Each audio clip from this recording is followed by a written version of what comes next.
Greetings and welcome to the Bridgeline Digital third quarter 2025 earnings call. At this time, all participants are on a listen-only mode, and a question-and-answer session will follow the formal presentation. If anyone should require operator assistance during the conference, please press star zero on your telephone keypad. And please note, this conference is being recorded. I will now turn the conference over to your host, Mr. Thomas Windhausen, Chief Financial Officer for Bridgeline Digital. Sir, the floor is yours. Great, thank you. Thank you and good afternoon, everyone. Thank you for joining us today. My name is Thomas Windhausen. I'm the Chief Financial Officer of Bridgeline Digital Inc. I'm pleased to welcome you to our fiscal 2025 third quarter conference call. On the call with us this afternoon is Ari Kahn, Bridgeline's President and CEO. We'll begin the call with a discussion of our business highlights. I will then update you on our financial results for the quarter, and we will conclude by taking questions.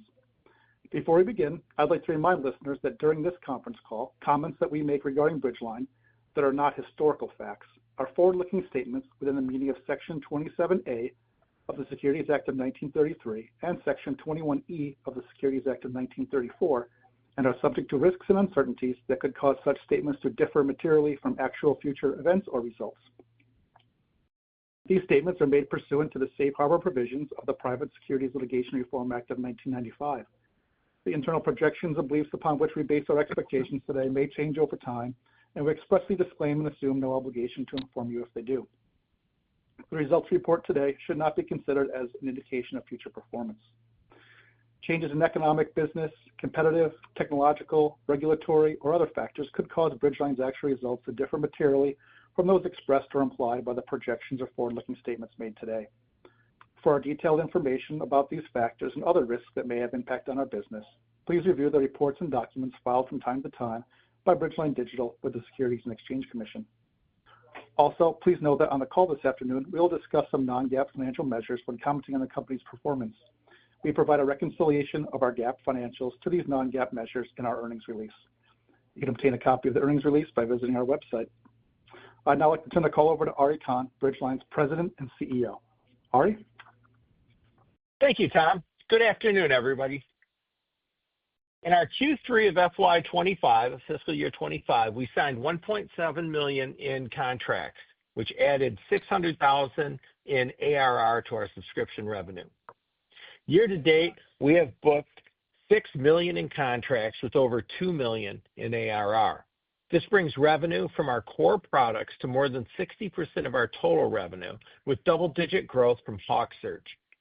This year, we have added more than 20 new customers in addition to more than 30 licenses sold to existing customers, primarily from customers adding Hawk AI to their website.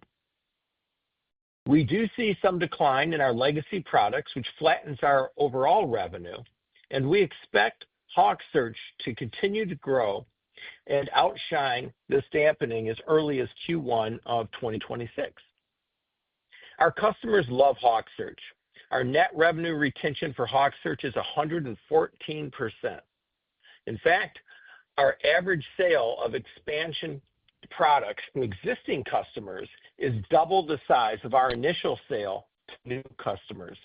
On average, customers are starting with a $25,000 ARR contract for HawkSearch and then adding another $50,000 ARR above and beyond the 25 for advanced features such as our AI-powered smart search after they are live. There's no greater demonstration of value that we deliver to our customers than them buying additional products from us. HawkSearch has an outstanding position in the market with huge customer successes as well as accolades from partners and analysts. This quarter, Gartner ranked HawkSearch as the #1 B2B search software provider above all of our competitors. Our #1 ranking in B2B is driven by a number of factors, including our quantity of live customers using Hawk AI, our ability to solve complex sites at scale, and the out-of-the-box value Hawk delivers to B2B customers. This week, we launched Do It Best hardware. Do It Best is using HawkSearch to power over 3,000 stores with real-time inventory and AI-enhanced search results. Only HawkSearch offers multi-site management, so franchises and chains with large number of sites can centrally manage search results, which can be set up to be impacted by live inventory. Our sales success has been driven by a modest marketing budget, and in March, we made a small capital raise to expand that budget for lead generation. We doubled our ad spend from $250,000 a quarter to $500,000 a quarter. We're seeing excellent results from this investment, with qualified lead generation more than doubling. Our sales cycle is also contracting and has reduced from 125 days down to 112 days, with 3 sales this quarter having less than 60 days between the initial introduction to signing a contract. The increased marketing budget, faster sales cycle, and analyst recognition are expected to fuel even stronger growth in upcoming quarters. As part of our investment in lead generation, this quarter we have expanded our lead gen programs through strategic partnerships. Insight 25, our first HawkSearch virtual summit, drew 400 registrants and featured partners including Hewlett-Packard, BigCommerce, Xengage, and Crescent Electric.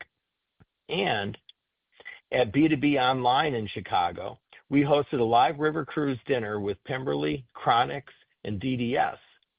These co-hosted events generate more leads per marketing dollar and produce more qualified leads with faster sales cycles than we could do by ourselves. HawkSearch leads the market in AI-powered product discovery with new capabilities that give customers more control and insight than ever before. This quarter, we added Model Context Protocol, also known as MCP. We added MCP to HawkSearch, which allows AI agents to help manage HawkSearch alongside the human merchandising team that typically runs a website. Our tailored AI approach expands our customers' existing teams so they can leverage AI agents today without having to blindly assume the AI is going to do everything for them correctly, which happens with many of the other AI products. In essence, we are treating AI as a team member, not a replacement to our customers' marketing program. MCP also allows merchandisers and developers to control search results with natural language to boost key products, prioritize categories, and target campaigns with precision. In fact, they can even ask complex questions to the MCP component of HawkSearch and get visual results, graphs, tables, and other information to help them understand the performance of their own website and their sales processes. Together with advanced analytics, these enhancements provide deeper performance insights, integrate with business intelligence tools, and make enterprise-grade AI more accessible and impactful. A few examples of this quarter's business development successes include a Fortune 100 tech company signing a HawkSearch agreement to optimize global e-commerce search across high-volume, multi-region sites. One of the nation's largest electrical distributors selected HawkSearch to power AI-driven search across more than 70 storefronts. The implementation integrates with both Sitecore and Salesforce Commerce Cloud to unify product and content discovery.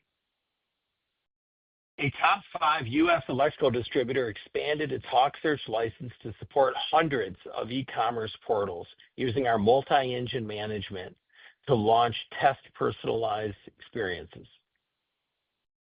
Ivystone Group deployed HawkSearch across 5 e-commerce sites with multi-site management, concept search recommendations, and merchandising to improve intent matching and buyer engagement.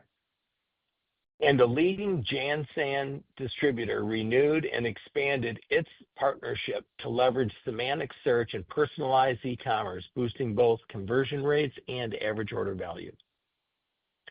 HawkSearch is fueling Bridgeline's growth.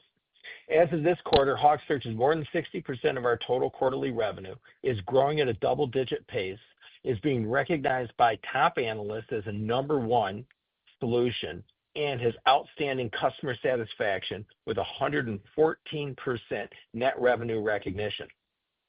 Our constant development and introduction of new features into HawkSearch is resulting in customers tripling their initial investment by adding new features like our AI capabilities and Smart Search. We have doubled our lead budget to capitalize on this momentum and are already seeing economies of scale. That, along with the sales cycle of only 112 days, will soon make HawkSearch growth shine into our consolidated financials so that you can see overall growth for the whole company at the level in which HawkSearch is growing today. Now, I'll turn the call over to our Chief Financial Officer, Tom Windhausen, so he can share some additional details with you. Tom? Thanks, Ari. I'll provide an update on our financial results for the third quarter of fiscal 2025, which ended June 30th, 2025. Total revenue for the quarter ended June 30th, 2025 was $3.8 million as compared to $3.9 million in the prior year period.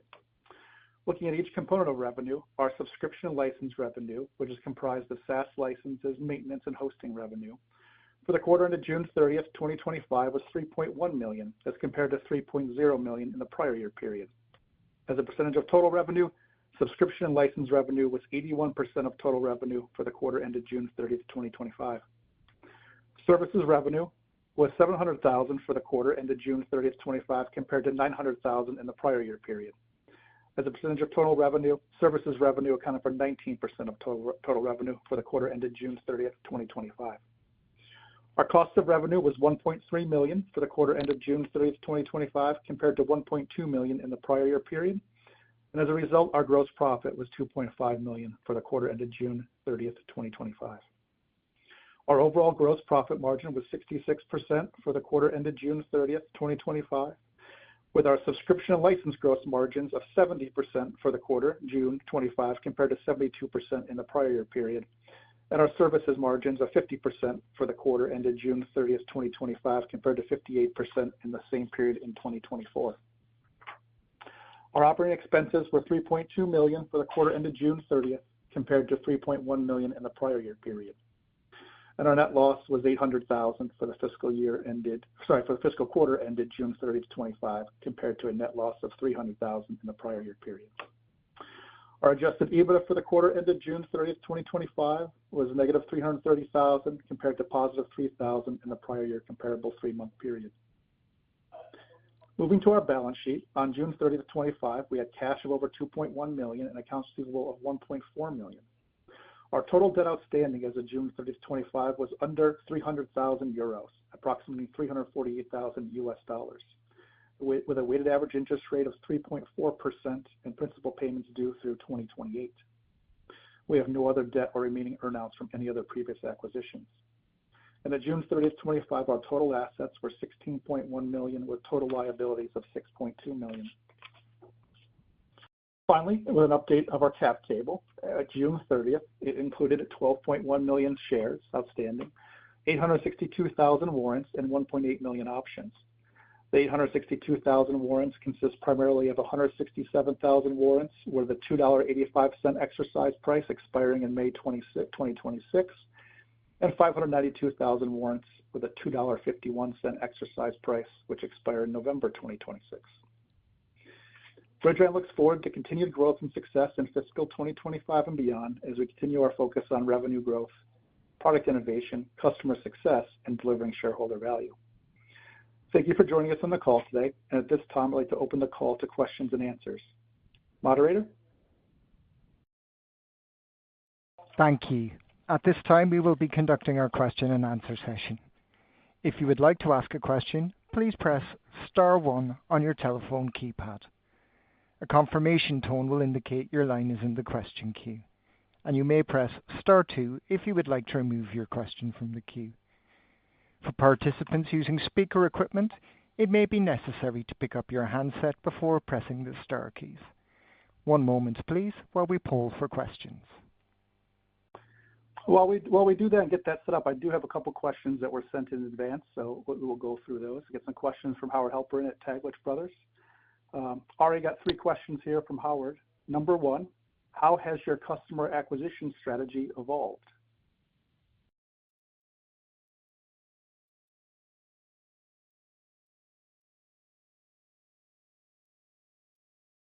We lose a lot. Can you hear me all right? Oh, sorry, I was on mute and I'm back. All right. Okay, so the question was, how is our customer acquisition? Yeah, how has evolving, our customer acquisition strategy evolved? Great. So we're very analytical in marketing, and we track all of our leads so that we know which marketing event was the lead's first touch point, and that we also know which marketing campaigns were follow-on influencing touch points. With this information, we're able to increase investments in campaigns that generate the best leads or have the biggest impact on lead conversion. Today, we have sufficient history and analytics to know where most of our new customers are coming from. A year ago, we were experimenting with 2/3 of our budget and investing 1/3 towards known lead sources. And today, I'd say that ratio is really flipped, where we are experimenting with 1/3. You always want to experiment in the marketing world. And then investing 2/3 of our budget towards known campaigns that we know win or influence. These can be conferences, online ad sources, partnerships, and other events.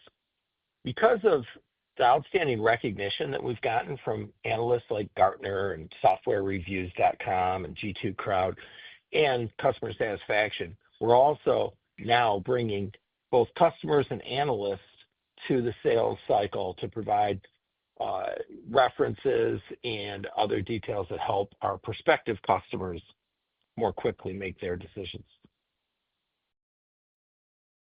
Great. Thanks, Ari. Another question. Where does our pipeline stand in regards to reaching new customers or expanding within existing customers?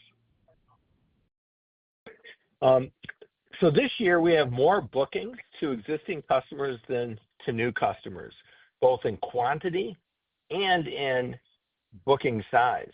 About 60% of our sales have been to existing customers, and this is a healthy and great thing.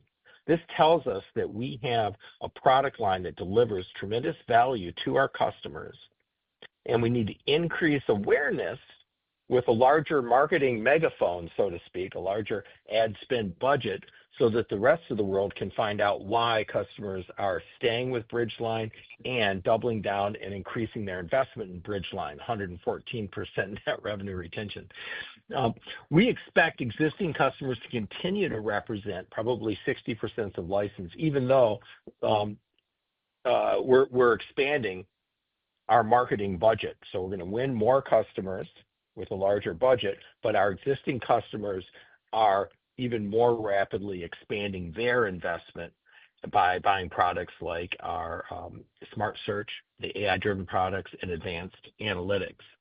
We have hundreds of customers who still have products that they can buy from Bridgeline. So this is a great trend. It reduces our overall customer acquisition costs.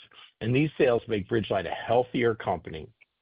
Less marketing dollars produce longer customer lifetimes, and they often result in innovations with new features coming from customers and driving additional sales into our customer base. Excellent. I do have one more. Are you getting any customer feedback about the new technology enhancements, and how could those be deployed to expand revenue? Okay. Well,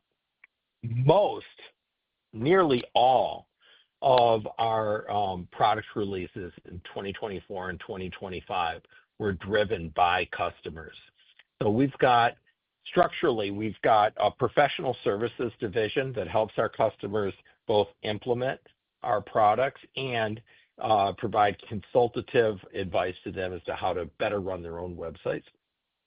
And then we've also got a sales team, our customer success team, which is helping our customers understand what other products we have and figure out when the right time is for them to buy one of our other products. These two teams are always getting feedback, bringing that into our product management department run by John Murcott and several other people on the team. And a lot of times those are producing ideas as to products that we should have and we don't have. We'll see 2 or 3 or 4 of our customers asking for something that's very similar. We figure out what the generalizations are between all of those customers, and then rather than our customer having to build and maintain a bespoke implementation, something custom just to themselves, they get to just buy a license for something that we maintain and, of course, sell to our other customers. So multi-site management platform, an example that was driven by customers. Our advanced analytics was driven by customers. Of course, all of the smart search AI stuff was driven both by huge advances in large language models and neural nets and by customers as well. Excellent. Thanks. Moderator, do we have anyone who is on the phone line for Q&A? Yes, sir. We have a question on the line from Casey Ryan of Westpark Capital. Casey, your line is live. All right, Tom. Thanks for the update today. It's encouraging. Thank you, Casey. Yeah, you bet. So I had a few questions. So sales and marketing has sort of ticked up over the last couple of quarters, which I think has been encouraging. And I think you're speaking to the fact that, conversions are going well and that you're working in that area. Should we continue that absolute dollar level to kind of continue to tick up as we go through the end of the fiscal year and into FY26 is my first question. Yeah, the way that okay, great. And that's a very important question. It really drives our momentum. So for the previous 6 quarters, our lead gen spend, this is non-personnel, lead gen spend was budgeted at $250,000 per quarter, $1 million a year. And then we did a $2 million capital raise at the end of March. And those funds are almost all dedicated towards increasing that marketing spend. Right now, we've increased it from 250 to 500. So our third quarter was at a solid 500. Fourth quarter is at a solid 500. And we expect our first quarter, which will be October to December, to continue at the 500 level. And then we'll reevaluate it along the way. But we've got enough gas in the tank to stay at that level for a long time, and it is producing results. That's excellent. I'm really happy to hear that you guys are actually pegging that at the high end. Because I think previously we talked about you were targeting kind of 250 to 500, but the fact that you're committing 500 suggests that results are pretty good in terms of what you're seeing in terms of pipeline development. Tell me, I'm curious, and it's hard to get information about this from our side all the time. As HawkSearch is having success, what are competitors doing who may not have the same technology or the same ability as HawkSearch? Are they cutting prices? Or are they trying to bundle new services? Like, what are you seeing in response to that? Or maybe there isn't a consistent, organized response from the competition. Well, the one thing that we do consistently see, especially from a couple of competitors, is them throwing in free professional services to make up the difference between their capabilities and ours. So maybe they don't have something that's as out of box as us, or doesn't connect to underlying product information management system or something, and they'll just send a team of people in there to try to make up that difference, and they'll eat that cost. I don't think that's sustainable. I think they should just figure it out and put those things out of the box. But we see that, and we have to answer it, because they can say yes to anything if they're going to basically buy the customer. We've got to explain that, well, if you build a custom solution, sooner or later the honeymoon's over, and that custom solution is not going to be managed for free, as opposed to if it was truly part of a product. So that's our response there. But that's the most common thing we see. Yeah. Okay. And so people have, competitors have some ability to sort of offer that, but that's not infinite, basically, because they're basically losing money on those tactics, I guess. Yep. Yeah. Okay. Yeah. Terrific. And then I think this is part of the long-term shift in terms of revenue mix as well. But I think in terms of digital engagement services, that number's kind of slowly ticking down. And like I think, or certainly as a percentage of total revenue, but even in terms of absolute dollars, and like I think that's intentional on your part as you drive the company forward. Should we expect sort of the pace that we've seen to be continued in that, or would there be something dramatic where you guys might exit a certain line or do something that's sort of bigger, in terms of magnitude to that revenue line at some point in 26? Yeah, I think that throughout the rest of 2026, so from now all the way through 2026, people should expect us to be at around $750,000 per quarter in professional services revenue with a 50% gross margin. Yep. Our partners, our agency partners, like to do the professional services, and we partner with them, and they do a lot of the services, with our guys really just coming in as the subject matter experts to do the really hard stuff, which is why we're at a higher margin. And our customers also like to see things out of the box, and we try to provide that for them, which is very valuable. So that's where you don't see that area expected to grow. We're going to focus on growing the license and let our partners have some of that, and us do the most complex components of an implementation. Okay, super. So potentially consistent dollar contribution, but as we expect growth from HawkSearch and kind of your core growth engines shrinking as a percentage of the total. That's right. That's right. Yeah. Okay. That's terrific. And then the last question, and again, I suspect maybe this is too granular, but within HawkSearch, do you guys have significant customers, I guess, or customer concentration? And I'm just trying to get a sense of if anyone's even contributing 5% of revenues in like a given quarter, or if everyone is sort of down lower towards 1% or sub 1% in terms of contribution. Right. We do not have any 5% customers in HawkSearch, but we do have some guys that are significantly larger than other ones, and we speak about them a lot. And I'll tell you that Hewlett-Packard is a partner, not just a customer, and has driven a lot of innovation with us. And we've got an outstanding relationship with them, and they participate in our conferences. And it's a very important relationship. And also Consolidated Electrical Distributors, same thing. We've brought a lot of innovation, have made great suggestions to us, but nobody is at 5%. Okay, great. Well, that's all really helpful. It feels like the execution is really good, and I appreciate you taking my questions, and I appreciate the update. Thank you. Thank you, Casey. Nice speaking. Thank you. Once again, if you have any questions, please indicate so now by pressing star 1 on your telephone keypad. Okay, as we have no further questions in line at this time, I would like to hand it back over to management for any closing remarks. Great. Thank you. Well, thank you, everybody, for joining us today. We very much appreciate your continued support of all of our investors and of our customers and of our partners.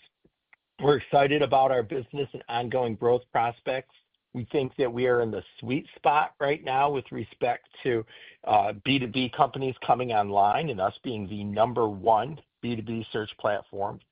We're in the sweet spot with respect to artificial intelligence and how the large language models that are driving this revolution really are tailored very well for the type of product that we have. And we're seeing HawkSearch grow. I know that everyone is anxious to see that growth shine through, and we expect to see that in 2026. And this is an exciting time for the company. Thank you all. Our next conference call will be in December 2025. Until then, be well. Thank you, ladies and gentlemen. This does conclude today's conference, and you may disconnect your lines at this time. And we thank you for your participation.